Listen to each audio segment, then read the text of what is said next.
সুবহানাল্লাহ। আমাদের লালবাগে আছে হাজারদুয়ারি। এই হাজারদুয়ারি দেখার জন্য বহু দূর দূর থেকে মানুষ টাকা পয়সা খরচ করে আসে না? হাজারদুয়ারি কেমন দেখে আসে, কি না জানি জিনিস আসে। ইট মাটির পুরানো ইট, দরওয়াজাগুলো খুব দামি হলে শাল কাঠের হবে নাকি?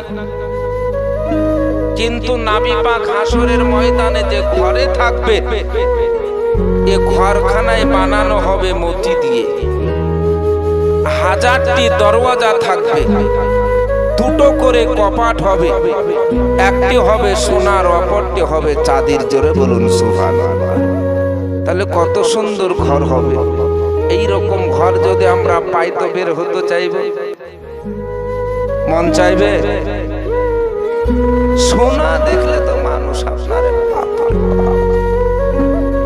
বুজুর্গ দোস্ত আমার, তো নবী পাক ওই ঘরে থাকবে।